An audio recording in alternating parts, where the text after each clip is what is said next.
Halo semuanya, perkenalkan aku Dias dari grup A. Di sini aku akan membahas tentang piezoresistivity in semiconductor. Sebelum membahas itu, aku akan membahas dulu nih piezoresistivitas. Ya, piezoresistivitas itu adalah kemampuan material untuk mengubah hambatan listriknya sebagai respon terhadap tekanan mekanis yang diterapkan. Piezoresistivitas adalah fenomena di mana resistivitas suatu bahan dapat berubah dengan adanya tekanan mekanik atau gaya yang diberikan kepadanya.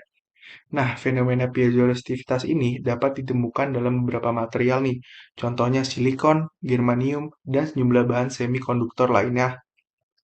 Nah, lanjut ke pembahasan tentang piezoresistivity in semiconductor.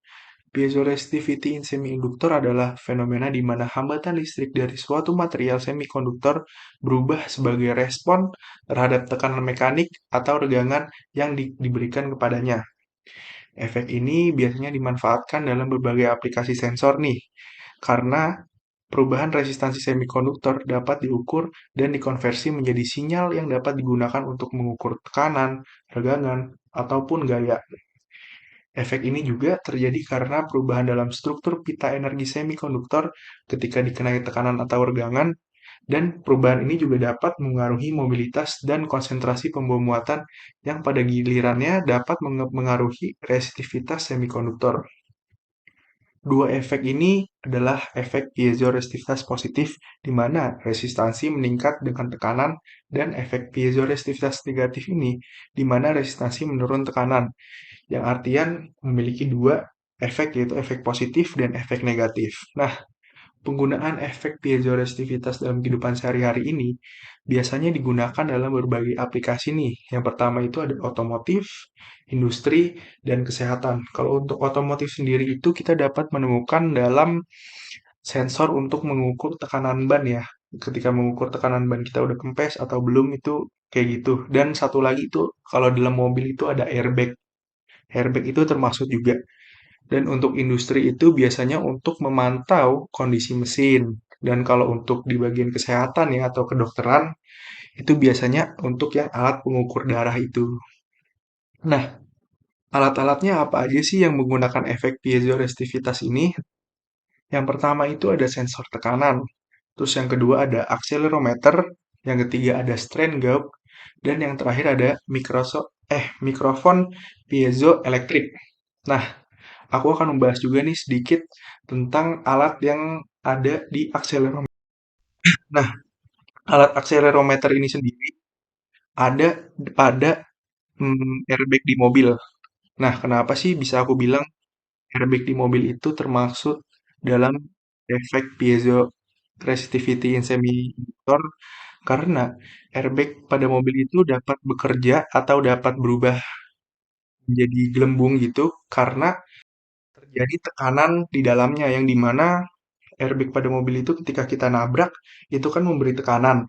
Nah, baru dia merespon menjadi gelembung gitu ke airbag. Yang dimana berarti airbag pada mobil itu menggunakan efek piezoresistivity in semiconductor. Halo, perkenalkan nama saya John Mario Panggabean dengan NIM akhir 142. Di sini saya dari kelompok A dengan tema Piezoresistivity dan Semikonduktor akan mempresentasikan hasil kerja kelompok kami. Yang pertama, apa sih pengertian semikonduktor itu? Pengertian semikonduktor adalah sebuah komponen yang memiliki konduktivitas listrik yang terletak di antara isolator dan konduktor. Isolator memiliki sifat yang kurang baik dalam mengantarkan arus listrik, sedangkan konduktor memiliki sifat yang baik dalam mengantarkan arus listrik. Yang kedua, apa sih kegunaan dari material semikonduktor ini? Semikonduktor ini memiliki berbagai kegunaan yang sangat penting dalam berbagai industri, terutama dalam bidang elektronik. Berikut beberapa contoh kegunaan semikonduktor. Yang pertama ada penguat arus, yang kedua ada penguat daya, yang ketiga ada penguat tegangan, yang keempat ada komponen elektrik, yang kelima ada semik kendaraan, yang keenam ada pembuatan komponen, yang ketujuh ada pengembangan teknologi, yang kedelapan ada keselamatan pengguna, dan penggunaan dalam berbagai industri seperti otomotif, elektronik, dan lain-lain untuk meningkatkan kinerja dan efisiensi. Dan yang terakhir pengembangan masa depan. Di sini maksudnya pengembangan masa depan ini material semikonduktor memiliki potensi besar dalam pengembangan teknologi masa depan, seperti di dalam pengembangan perangkat teknologi yang memerlukan komponen semikonduktor seperti IC. Selanjutnya, Apa aja sih karakteristik material semikonduktor? Karakteristik material semikonduktor ini memiliki beberapa sifat yang membedakannya dari material konduktor dan isolator. Material semikonduktor ini memiliki konduktivitas listrik yang berada di antara isolator dan konduktor. Artinya, material semikonduktor dapat menghantarkan listrik, tetapi tidak sebaik konduktor dan tidak seburuk isolator. Karakteristiknya sebagai berikut. Yang pertama adalah struktur pita energi.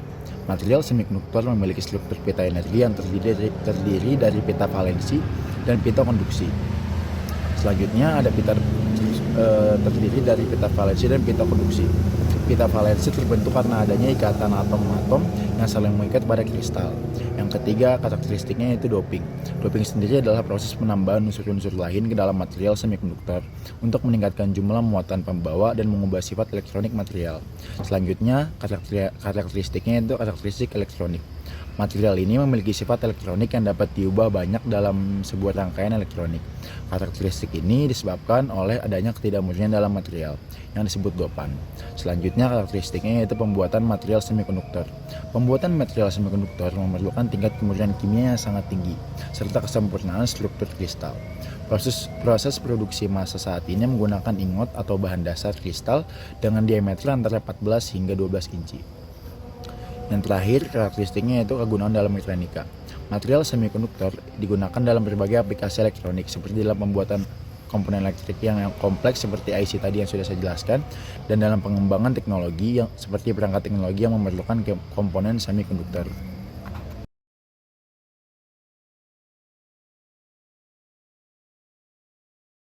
Oke, semuanya perkenalkan, nama aku Muhammad Kemal Akbar dengan NIM akhir 161.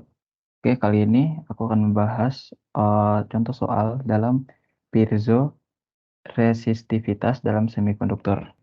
Jadi di sini kita ada dua soal yang akan dibahas. Untuk soal pertama 5.32.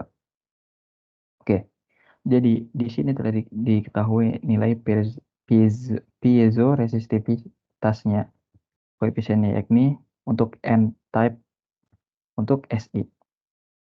Ini sebesar IL sama dengan minus 1,2 dikali 10 pangkat minus 11 PA minus 1.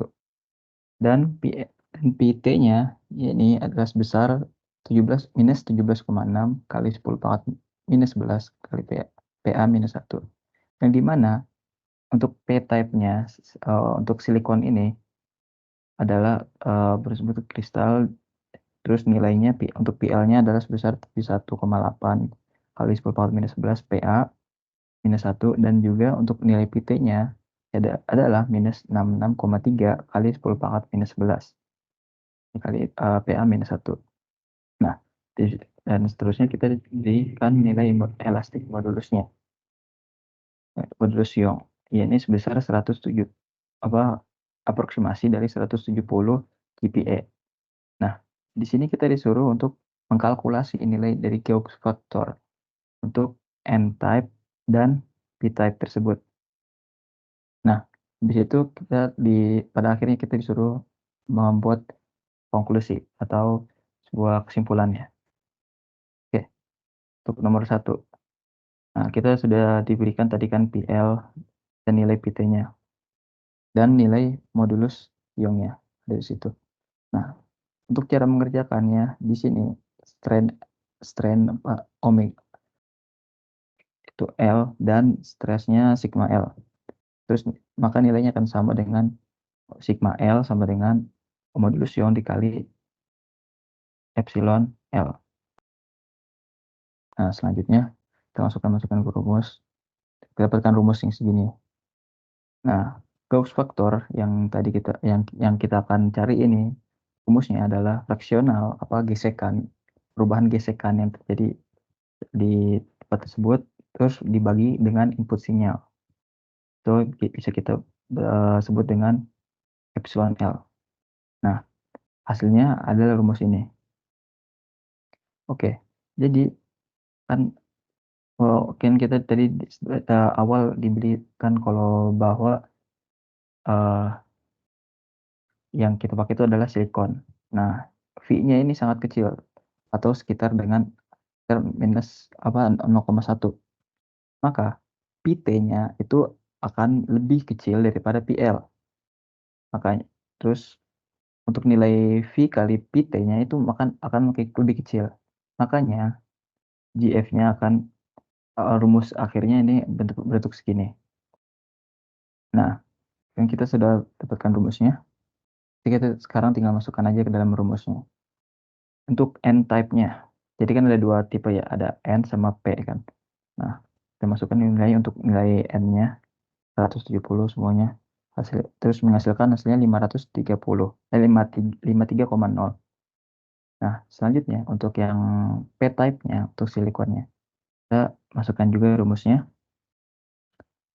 Terus akan mendapatkan hasil sebesar 122,1.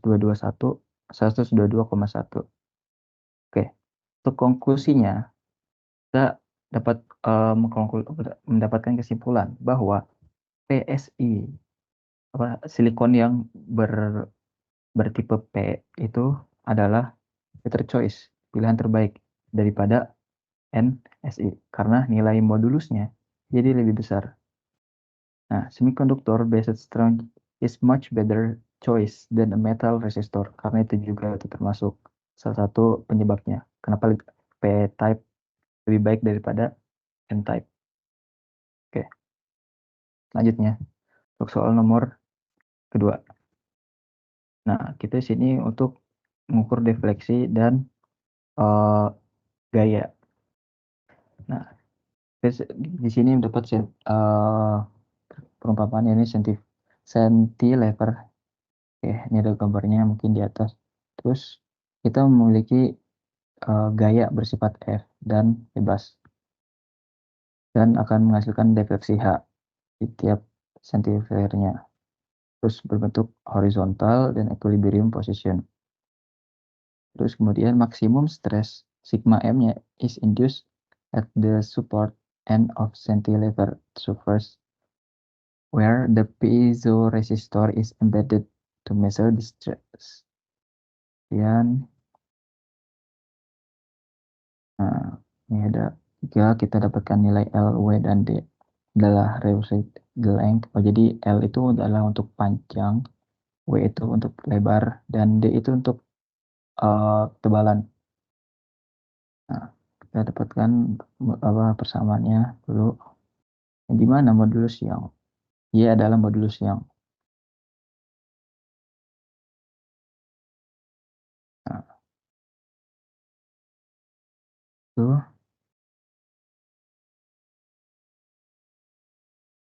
Nah, kita mendapatkan ada ini kan modulus yangnya sebesar 170 GPa. Kemudian untuk piezoresistornya ada rumus PL-nya adalah sebesar begini. 2 kali 10 pangkat minus 11 PA. Terus, oke. Pertama kita find the percentage resistant. Jadi perubahan dari resistansinya. Karena kan piezoresistor itu adalah perubahan dari resistornya akibat suatu tekanan. Oke. How does design choice? Oke, kita disuruh membuat kira-kira desainnya seperti apa. Oke, langsung saja ke persoalan kelas jawabannya. Oke, ini yang kita dapat tadi, yang dimana Y ini adalah modulus Young. Kita pakai SI lagi. Oke, ini kira-kira gambaran yang untuk tadi, yang kira-kira kita bakal gunakan gitu. Nah, tadi kan kita disuruh mencari presentasinya juga sama perubahan antara resistansinya. Oke, ini kita dapatkan rumusnya. Sini, PL kali ini. Terus, oke, kita mendapatkan hasil akhirnya ini delta R per R ini adalah sebesar 7,344 kali 10⁻⁴, atau yang kan tadi kan bentuknya kan diminta dalam persentase, oke, atau sebesar 0,073%. Oke, telah ketemu 1. Terus kita suruh nyari gayanya. Jadi dapatkan kita rumus ini dari soalnya juga ya. Terus kita tinggal masukkan nilainya dan akan menghasilkan hasilnya 3,4 kali 10 pangkat minus 6 Newton. Terus kita tadi juga disuruh buat nyari measure deflection dari H-nya tadi. Oke, rumusnya juga sama dengan yang dari perubahan R-nya tersebut. Nah, depends why elastic modulus of the cantilever needs a small L. Jadi untuk kan tadi kan kita disuruh buat perandaian gitu apa modelnya, memodelkannya. Jadi setelah kita dapat itu kita membutuhkan nilai L yang kecil untuk mendapatkan large fractional. Ya betul, karena hal tersebut sini adalah sebagai penyebut. Maka kalau misalnya L-nya lebih besar, maka nilainya dari defleksinya ini akan semakin kecil, akan berbanding terbalik. Nah, untuk F-nya does not depend on y of the cantilever. Jadi untuk penentuan nilai F-nya ini tidak tidak nyambung gitu dengan modulus Y-nya. And needs a long L to get large fractional. Karena pada rumus ini yang untuk kita menentukan nilai gayanya itu L-nya ada di atas sebagai pembilang. Kayak kita untuk mendapatkan nilai hasil yang besar, maka L-nya harus besar juga. Obviously, the two design have distinctly different requirement. Di kedua itunya membutuhkan dua simpel yang beda. Oke, mungkin cukup sekian dari aku. Wassalamualaikum warahmatullahi wabarakatuh.